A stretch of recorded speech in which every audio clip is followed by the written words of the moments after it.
chilena, bajas proyecciones de crecimiento para este año y el próximo y también altas cifras de inflación. Quería consultarle principalmente su visión respecto a este IPOM. ¿Usted está de acuerdo con esos pronósticos y cuál es su visión también respecto a lo que va a enfrentar la economía chilena en los próximos años?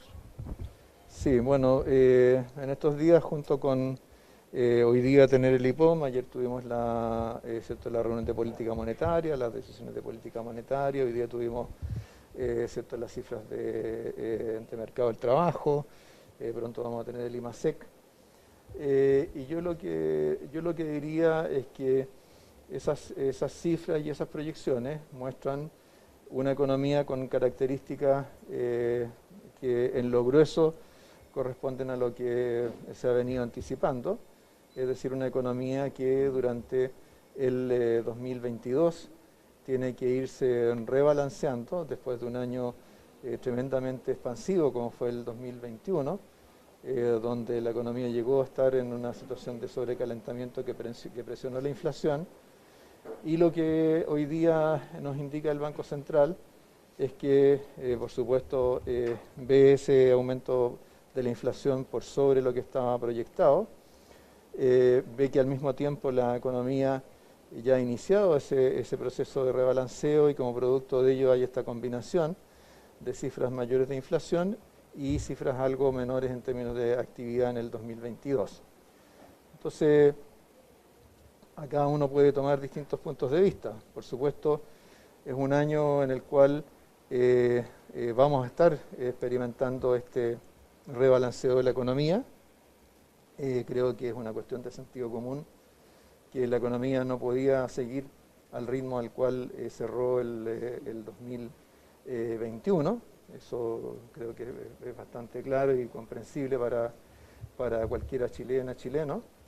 En segundo lugar, porque hay un fenómeno que afecta mucho a la gente, que es el de la inflación, y eso se ha ido reflejando en distintas encuestas que miden, ¿cierto?, la percepción de las personas sobre la economía, y donde vemos que desde que la inflación comenzó a acelerar de manera más significativa, hay un deterioro en esas percepciones de la economía. Entonces, ese rebalanceo es algo que tiene que ocurrir, y quizás lo que es interesante en el informe de política monetaria es que indica que eso ya empezó.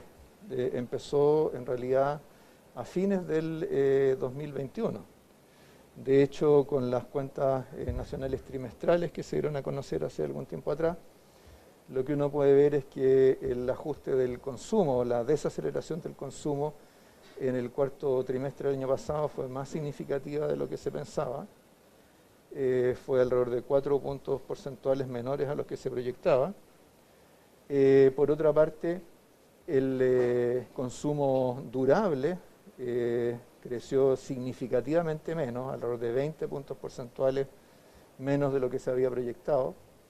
Y eso lo que nos muestra es que las personas han comenzado a ajustar su consumo a lo que es las disponibilidades más permanentes de ingreso ya luego de estos periodos tan excepcionales de masivas transferencias fiscales y retiros de fondos de pensiones.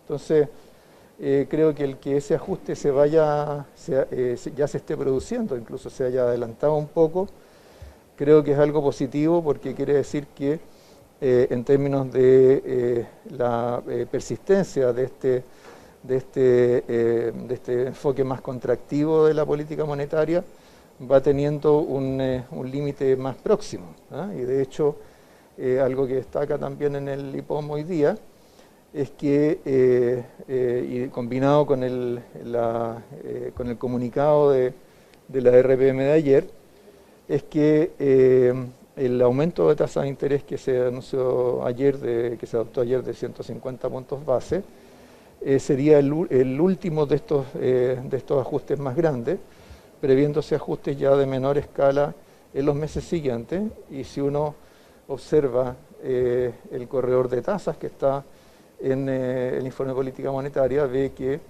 los aumentos de tasas probablemente ya comenzarían a detenerse en el segundo trimestre del año, y la segunda mitad del año, y especialmente en el último trimestre, ya comenzarían a revertirse de la mano de una inflación que comenzaría a desacelerar de manera importante en el segundo semestre, ¿eh?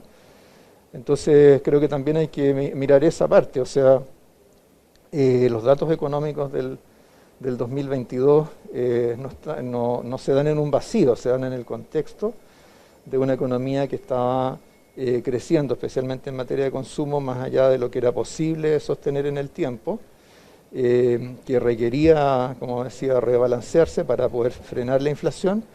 Y sobre esa base, sobre la base de lo que ya ha ocurrido y las decisiones que ha tomado el Banco Central de Política Monetaria, ya comienza a anticiparse una reversión de la inflación hacia la segunda mitad del año. Entonces, eso es lo que nos diría, es que si las cosas siguen como están, vamos a tener todavía algunos meses de inflación alta y vamos a empezar a ver ya que esta comienza a ceder, ya como decía, hacia el tercer trimestre de este año. Respecto a lo mismo, ministro, hoy la presidenta del Banco Central manifestó resquemores respecto a lo que sería una posibilidad de un quinto retiro, entendiendo lo que es la proyección inflacionaria. ¿Ustedes como gobierno mantienen lo que es una postura en contra de lo que es una nueva inyección de recursos a través de un quinto retiro? O sea, yo diría que todos los que seguimos y tenemos responsabilidades respecto de la economía en Chile, tenemos mucho más que resquemores respecto a un quinto retiro.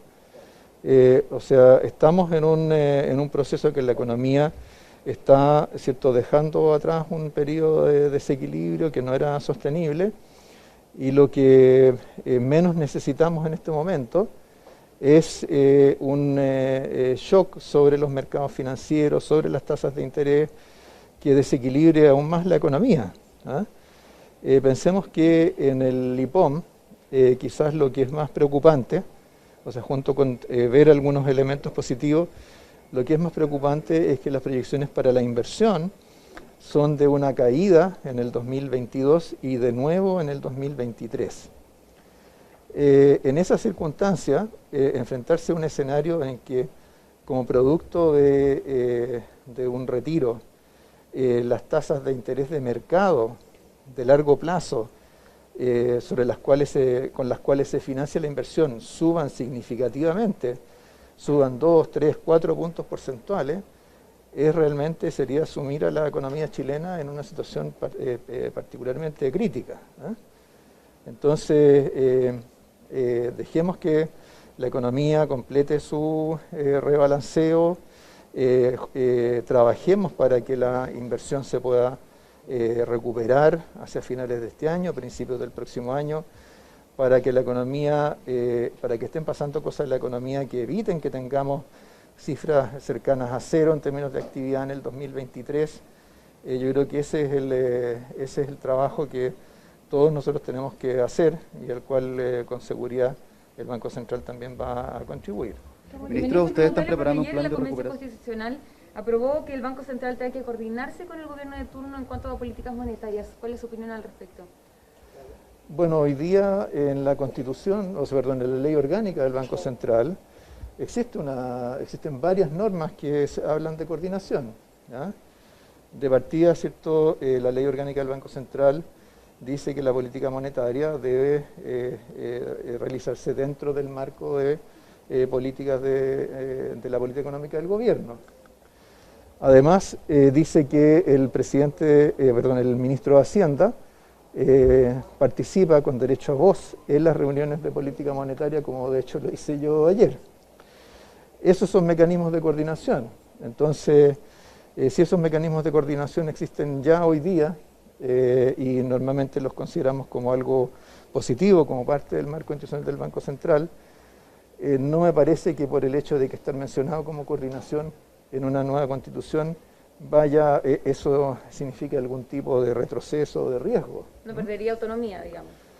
O sea, si hoy día consideramos que el Banco Central es autónomo, pese a que el presidente, me equivoqué otra vez, pese a que el ministro de Hacienda participa en sus reuniones con derecho a voz, pese a que la ley dice que tiene que actuar dentro del marco general de la política económica, pese a que la ley orgánica dice que el Banco Central puede hacer estudios que le solicite el presidente de la República dentro de lo que es su mandato, yo creo que el término coordinación no es un término amenazante, salvo que se esté pensando en otra cosa, pero como el texto que se está discutiendo es un texto que deja esa materia encomendada a la ley, ¿cierto? La ley podría perfectamente definir mecanismos similares a los que hoy día existen y eso no le haría perder autonomía al Banco Central. Ministro, ustedes están preparando un plan de recuperación inclusiva en este rebalanceo necesario que usted dice que requiere la economía. ¿Cómo se tiene que manejar la política fiscal básicamente para poder conjugar apoyo a los hogares justamente con mantener la economía sin llegar nuevamente a niveles de sobrecalentamiento como los que vimos el año pasado? Bueno, lo que tiene que hacer la política fiscal en primer lugar es desarrollarse en el marco de lo que es la ley de presupuesto del 2022, tal como lo señaló el presidente Boric en su momento. Tiene al mismo tiempo que para los años siguientes definir pasos adicionales de consolidación y por lo tanto para atender o responder a nuevas prioridades tiene que usar los mecanismos de flexibilidad que le otorga la propia ley de presupuesto. Eso es lo que estamos haciendo en la preparación de este plan de recuperación inclusiva, cuyos detalles vamos a conocer en los próximos días, pero que aprovecho simplemente de reiterar que se está haciendo dentro de lo que es el marco financiero del 2022 y no modifica en lo absoluto las metas fiscales para este año. Ministro, la semana pasada se aprobaron los recursos para el MEDPO. ¿Usted considera que se van a hacer estrategias para poder de alguna manera estabilizar precios de la canasta básica de productos como el pan, el aceite? Sí, nuestro compromiso quedó claramente establecido en esos días en el Congreso. Nosotros dijimos que lo que nos preocuparíamos era de evitar que los aumentos de precios del petróleo, producto de la invasión de Rusia a Ucrania, impactaran en los bolsillos de las familias de menores recursos, ya sea a través de los precios de los combustibles para el transporte, las tarifas del transporte colectivo y el combustible de uso doméstico. Así que eso es lo que vamos a cumplir y con lo cual vamos a volver al Congreso dentro de unas semanas. Ministro, ¿se puede dar una